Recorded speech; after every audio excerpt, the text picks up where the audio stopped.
મારું નામ સૂરજ છે. મારી ઉંમર 22 વર્ષની છે. દેખાવમાં પણ ખૂબ જ સુંદર છું.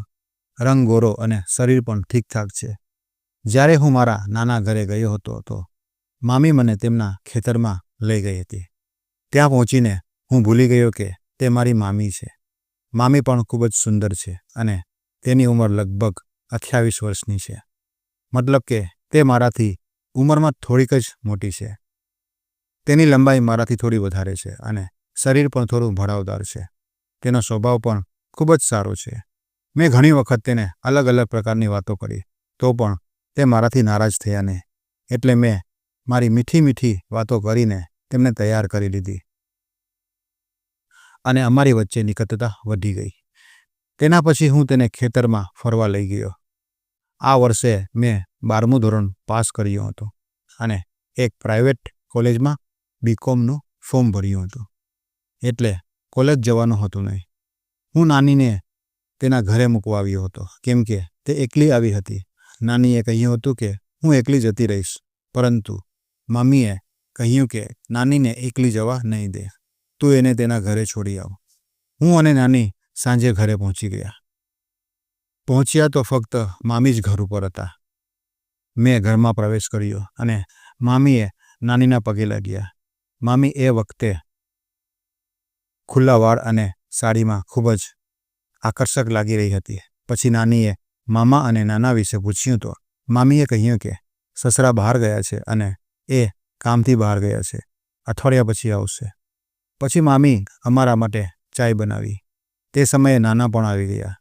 નાના આવ્યા એટલે મામીએ ઘૂંઘટ કરી લીધો. હું થોડી વાર નાના સાથે બેસીને વાતો કરતો રહ્યો. તેમણે મમ્મી પપ્પા વિશે અને ખેતી વિશે પૂછ્યું. સાંજ પડી તો મામી જમવાનું બનાવવાની તૈયારી કરવા લાગી. નાના પત્તા રમવા બહાર ચાલ્યા ગયા અને નાની બાજુની પડોશન સાથે વાત કરી રહી હતી અને હું હોલમાં બેસીને મામીના ખ્યાલોમાં ખોવાઈ ગયો હતો. મેં વિચાર્યું કે કિચનમાં જઈને મામીની સાથે થોડી વાત કરું, પરંતુ હું નવો આવ્યો હતો એટલે થોડો ખચકાટ થઈ રહ્યો હતો. મામાના લગ્ન પછી નાના ઘરે હું બીજી વખત આવ્યો હતો. પહેલી વખત જ્યારે આવ્યો હતો ત્યારે મામી પોતાના માવતર ચાલી ગઈ હતી. એટલામાં મામીનો અવાજ આવ્યો, સૂરજ, તું અહીંયા છે કે બહાર ગયો? મેં તરત જ જવાબ આપ્યો, નહીં મામી, હું અહીં જ છું. મામી મુસ્કરાઈને બોલી, તો કિચનમાં આવ ને, તારી સાથે મારો પણ સમય પસાર થઈ જશે. મામી આટલું જ કહ્યું કે ત્યાં હું ઝટથી કિચનમાં પહોંચી ગયો. મામીએ પોતાના વાળ બાંધી અને શાક બનાવી રહ્યા હતા. હું અંદર ગયો તો મેં જોયું કે મામીનો ચહેરો પર હલકો પસીનો થઈ રહ્યો હતો અને તે તેને લૂછી રહી હતી. મેં મજાકમાં કહ્યું કે સાચું કહું તો મામી, કદાચ તમને ખબર નહીં હોય, પરંતુ તમે કેટલા સુંદર લાગો છો. મામી હસીને બોલી, અરે સૂરજ, મને ખબર છે આ ગામમાં મારા જેટલું કોઈ પણ સુંદર નથી. અને સાંભળ, આજે તે મારા હાથનું જમવાનું જમી લીધું તો તું આંગળીઓ ચાટતો રહી જઈશ. પછી અમે બધાએ જમવાનું જમી લીધું. રાતના હું મારા રૂમમાં જઈને સૂઈ ગયો. સવારે હું બધા કરતાં મોડેથી ઉઠ્યો. નાના ખેતરમાં જઈ ચૂક્યા હતા. નાની હંમેશાની જેમ પાડોશમાં ગઈ હતી અને મામી ઝાડુ લગાવી રહી હતી. મામીએ મને ઉઠતાં જ બોલી કે સૂરજ, તું તો બહુ જ ખૂબ જ સૂવે છે. જલ્દીથી હાથ મોઢું ધોઈ લે, હું તારા માટે ચાય લઈ આવું છું. મેં હાથ મોઢું ધોઈને આવીને જોયું તો મામી મારા માટે ચાય નાસ્તો લઈને આવી હતી. મેં મામીને કહ્યું, શું જરૂર હતી? હું ખુદ લઈ લેત. મારા ઘરે તો મારે ખુદને જ આ બધું કામ કરવું પડતું હતું. મામી મારી પાસે બેસીને હસતા હસતા પૂછવા લાગી કે સૂરજ, રાત્રે આટલા મોડે સુધી કોની સાથે વાત કરી રહ્યો હતો? એટલે તો તું સવારે મોડો ઉઠે છે. મેં કહ્યું, મામી, તમે પણ ને સવારમાં શરૂ થઈ જાઓ છો. મામી હસીને બોલી, સાચે સાચું મને કહેજે, ખોટું જરા પણ બોલતો નહીં. કોણ છે તે? તેનો મને ફોટો દેખાડ. શું તે મારા કરતાં પણ સુંદર છે? જરા હું પણ તો જોઉં. મેં મામીને કસમ ખાઈને કહ્યું, મામી, તમારી કસમ, એવું કંઈ નથી. મામી થોડી અચરજ થઈને બોલી, એનો મતલબ કે તે હજી સુધી કોઈને સેટ નથી કરી. મેં મારો માથું હલાવ્યું અને મામી મારી તરફ જોઈને હસી રહી હતી. મામી હસતા હસતા બોલી, તો પછી મામી વિશે તારો શું વિચાર છે? મેં મામીને મોઢે એવું સાંભળીને મારો તો શ્વાસ જ રોકાઈ ગયો. પરંતુ બીજી ક્ષણે તે જોરથી હસવા લાગી અને બોલી, સૂરજ, તું ખૂબ જ સારો લાગે છે. હું તો બસ મજાક કરી રહી છું. પછી તેણે ચાયનો કપ ઉપાડ્યો અને પોતાના કામમાં લાગી ગઈ. સાચું કહું તો મામીનો સ્વભાવ ખૂબ જ સારો છે. તે હંમેશા આવી રીતે મજાક કરતી રહે છે.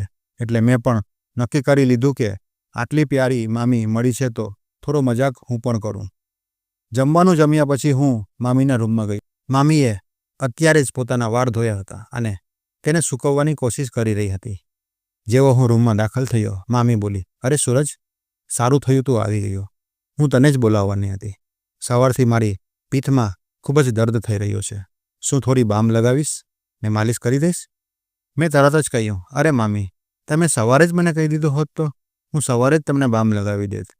તમે કારણ વગર સવારથી પીડા સહન કરવી પડી. પછી મેં મામીને પીઠ ઉપર બામ લગાવી અને મસાજ કરવાનું શરૂ કર્યું. મામીએ કહ્યું, હવે થોડો આરામ લાગી રહ્યો છે. સવારે તો દર્દને લીધે એકદમ ખરાબ હાલત હતી. આવી રીતે 3-4 દિવસ મસ્તીમાં જ વીતી ગયા અને હું મામી સાથે વધારે સમય પસાર કરવા લાગ્યો. મામી મને હવે એક ક્યુટ દોસ્તની જેમ લાગવા લાગી હતી. મેં ઘરે ફોન કરીને કહ્યું કે હું થોડા દિવસે વધારે નાનાના ઘરે રોકાવાનો છું. ખરેખર તો હું 1 દિવસ માટે જ આવ્યો હતો, પરંતુ મામી સાથે સમય પસાર કરવા માટે મેં રોકાવાનું મન બનાવી લીધું. એક સાંજે ટાઈમપાસ કરવા માટે અમે લોકો લૂડો રમી રહ્યા હતા. મામી જીતવાની હતી ત્યારે મામી હસીને બોલ્યો, સૂરજ, તું તો લૂડો રમવામાં એકદમ કાચો ખેલાડી છે. તારા મામા પણ મને આજ દિવસ સુધી હરાવી શક્યા નથી. મેં તરત જ જવાબ આપ્યો, અરે હજી તો રમત ચાલુ છે. તમે હજી પણ હારી શકો છો.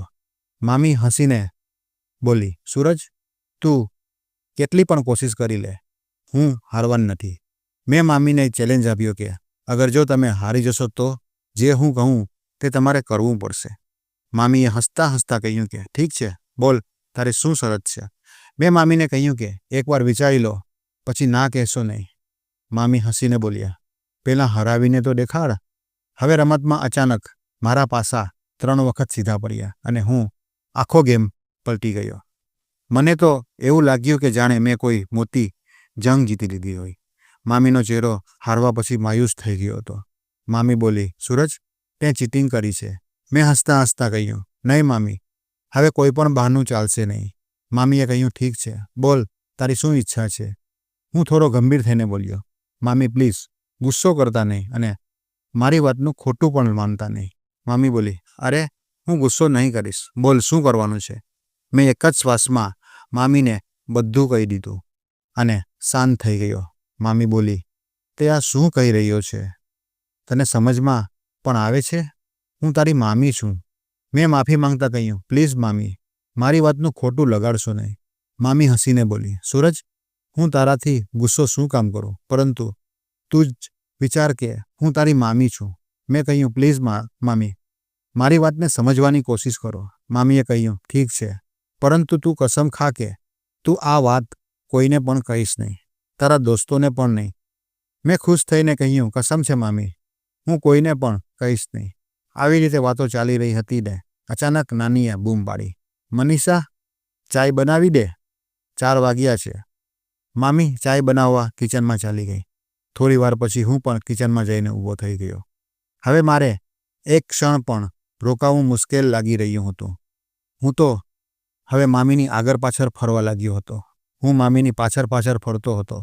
મામી હસતા હસતા બોલી, સૂરજ પ્લીઝ, આટલું બધી ના કર, થોડો સંયમ રાખ. ઘરમાં હંમેશા સાસુમાં રહે છે અને હવે તો તે રાત્રે મારા બાજુવાળા રૂમમાં જ સૂવે છે, એટલે મને થોડી ચિંતા થઈ રહી હતી. બીજા દિવસે મામીએ કહ્યું, સૂરજ, આપણે એવું કરીએ કે આપણા ખેતરમાં જઈએ, ત્યાં કોઈ પણ હશે નહીં. મેં હસતા હસતા કહ્યું, મામી, પછી તમે જ થાકી જશો અને પછી ઊભા પણ થઈ શકશો નહીં. મામીએ આશ્ચર્યથી પૂછ્યું, તો મેં કહ્યું, તમને જમીન ઉપર કઈ રીતે ફાવશે? ત્યાં તો માટી અને લાકડા હશે. મામી હસતા બોલી, સૂરજ, તારી તો વાતો જ અલગ હોય છે. ત્યાં અમારી એક ઝૂંપડી પણ છે. ઠીક છે, તો પહેલાં ચાય પી લઈએ. મામીએ કહ્યું, આમ જલ્દી કર નહીં, હજી તો પૂરો દિવસ બાકી છે, થોડી રાહ જો.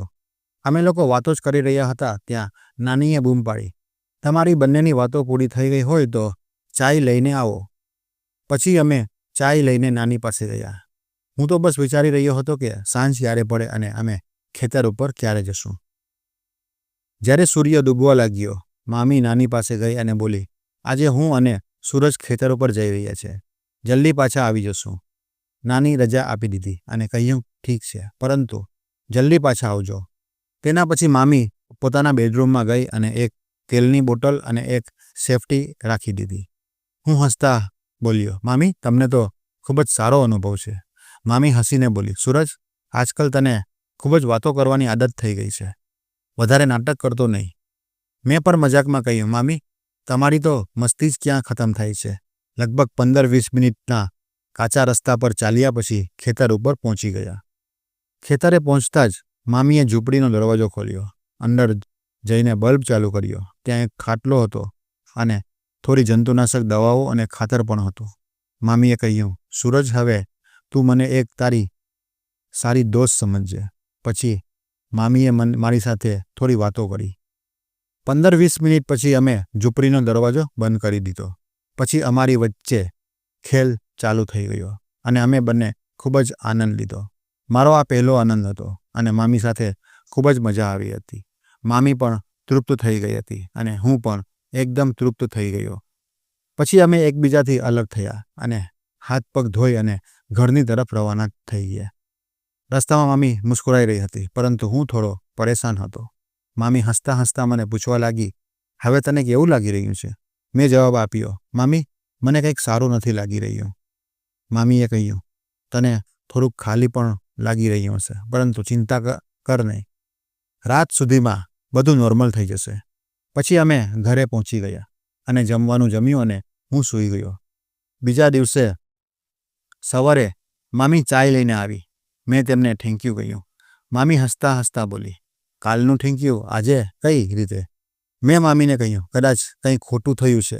આવું કરવું જોઈતું હતું નહીં, કેમ કે તમે મારા મામી છો. મામીએ હસતા હસતા કહ્યું, હવે તને આ બધું ખોટું લાગી રહ્યું છે, પણ એક વાત યાદ રાખજે અને ચિંતા જરાક પણ કરીશ નહીં. મિત્રો, આ વાર્તાને સંભળાવવાનો કોઈ ઉદ્દેશ્ય કોઈનું દિલ દુખાવવાનો નથી કે કોઈને અનૈતિક ગતિવિધિઓ પર સમર્થન આપવાનું નથી. જો તમને વાર્તા પસંદ આવી હોય તો વિડીયોને એક લાઇક કરજો અને ચેનલને સબસ્ક્રાઈબ પણ કરજો અને સાથે તમારા મિત્રોને શેર પણ કરજો. તો મિત્રો, હવે આપણે મળશું બીજા વિડીયોમાં. આ વિડીયો જોવા બદલ તમારો આભાર. ધન્યવાદ. રાધે રાધે.